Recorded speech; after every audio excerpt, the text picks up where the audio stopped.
So now that we've really gotten quite familiar with limits, it's about time we use limits to actually kind of understand the notion of continuity in a bit of further depth. I mean, when we were looking at the intermediate value theorem, then we used a bunch of terms like continuous over an interval or like a subset of real numbers.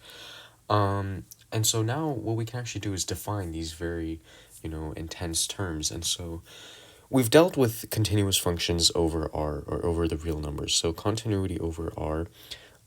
Essentially, the condition for continuity over R is that for all a values, for all real a values, the limit as x approaches a from values less than a is equal to the limit as x approaches a from values greater than a, and that just so happens to be the function evaluated at a. And of course, this limit, we'll just call it L, and we say that it exists. And so we know many different numbers that are continuous over R.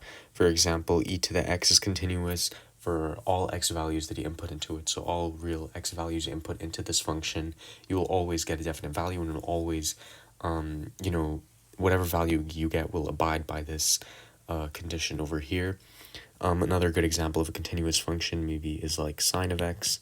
This is continuous, or even like a more intense function like cosine of e to the x plus x squared, for example. This is also a continuous function. These are all continuous over R. So what we can sometimes refer to this as is uniform or uniformly continuous.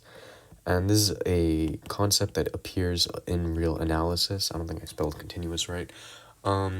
It's a concept that appears in real analysis quite a bit, uniform continuity, and really just different definitions of continuity. And this is essentially what uniform continuity means, but through a Calculus 1 perspective, and it is essentially the same thing, but it just gets a little bit scarier in analysis. So an example of a function that's not uniformly continuous over R would, for example, be 1 over x, because we know that x cannot be equal to 0, and so because of that, this property immediately falls apart, because we can't say that for all real x's, or for all real a values, the limit as x approaches a will abide by this condition. And so we can say that this is not uniformly continuous.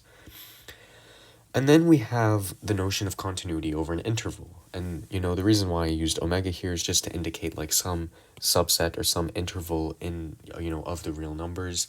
I don't know why I use omega for intervals quite a lot. I think it just looks quite nice.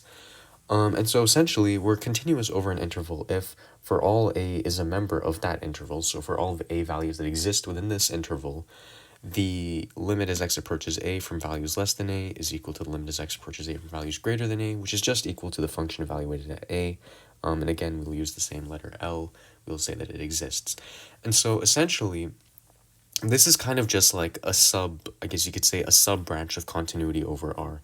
It's continuity over an interval in real numbers. And so a prime example of this, for example, we know that 1 over x is not continuous over R. However, we can define a kind of subset of R over which this function is continuous. So we can say that this is continuous,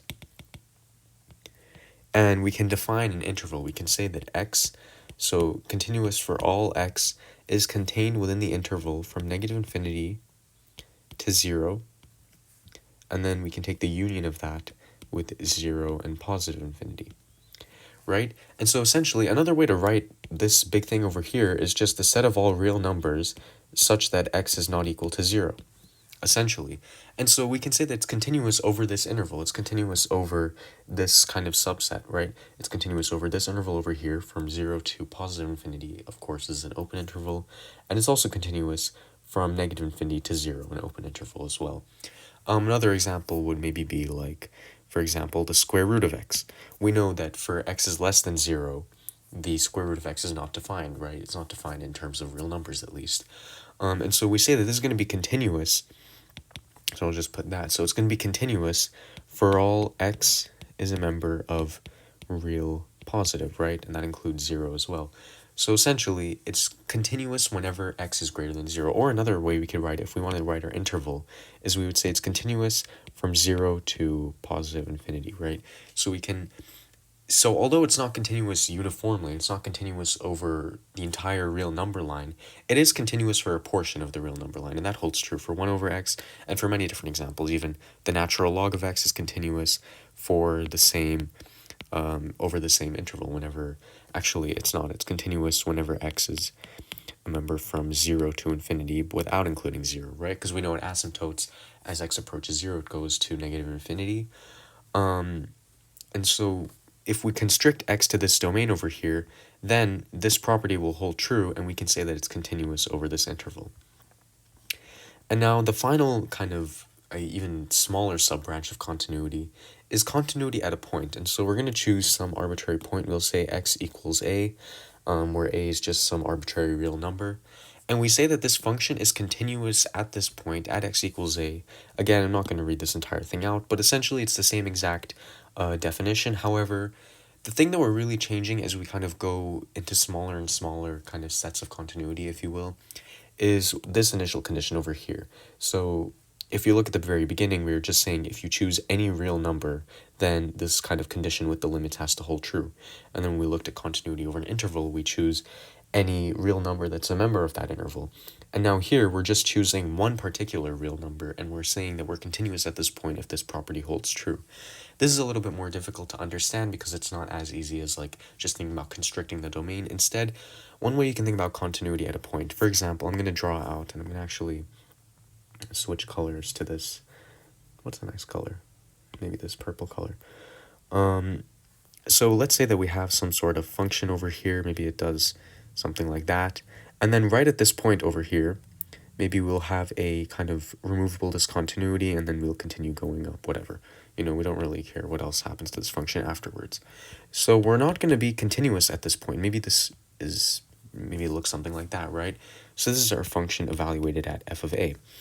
And so we're not continuous at this point because clearly, you know, the limit is not equal to the function evaluated at the point. It's equal to, I mean, it's approaching this point. However, when we actually evaluate the function at f of a, we kind of have this sort of, not really a jump, but you can kind of think of it as like a jump, right?